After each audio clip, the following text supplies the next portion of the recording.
இந்திய அரசியலில் ஒரு மிகப்பெரிய அரசியலமைப்பு சட்டத்துக்கு எதிராக தொடர்ந்து ஒன்றிய அரசு செயல்பட்டுக் கொண்டிருக்கிறது.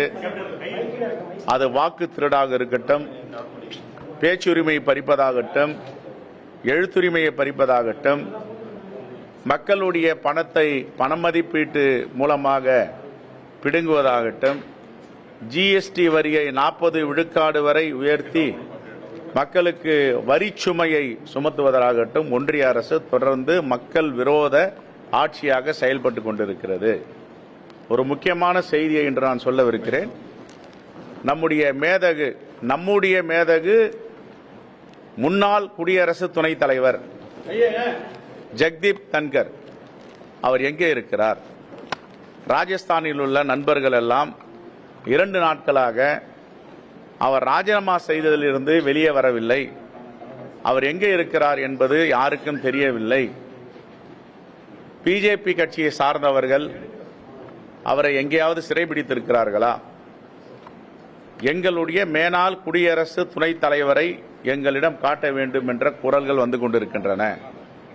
இந்த தேசத்தினுடைய மேனாள் குடியரசுத் தலைவர், ஒருவேளை அவரை பாஜக அரசு வெளியே கொண்டு வர மக்களிடம் அவர் செல்வதை தடுப்பார்களானால் இது இந்திய அரசியலமைப்பு சட்டத்தின் பால் இயங்குகின்ற ஆட்சியா அரசா என்பதை பாஜகவுடைய தலைவர்கள் சொல்ல வேண்டும்.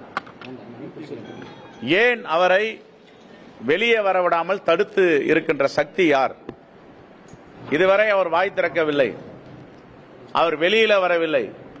நேற்று கூட உள்துறை அமைச்சர் அமித்ஷா அவர்கள் அவரை பற்றி பேசுகிறார். அப்பொழுது என்றால் ஜெகதீப் தன்கர் மேனாள் குடியரசு துணைத் தலைவர் எங்கே இருக்கிறார்? ஒருவேளை அவரை இந்திய நாட்டு மக்கள் பார்க்க இயலவில்லை என்றால் நாங்கள் ஆபியஸ் கார்பஸ் ஆட்குணர்வு மனுவை தாக்கல் செய்ய வேண்டியிருக்கும்.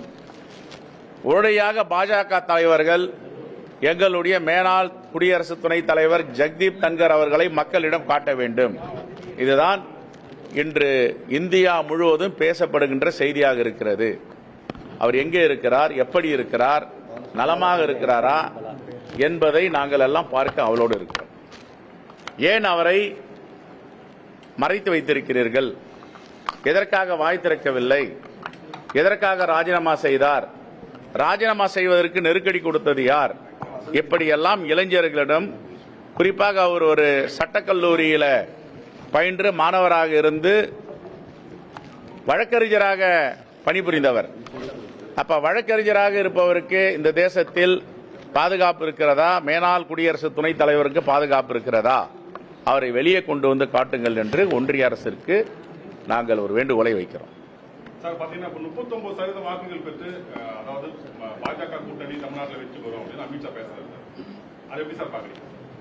அந்த 39 கூட்டணி எந்த அரித்தமேட்டிக், எந்த ஒரு கணக்குன்னு தெரியல.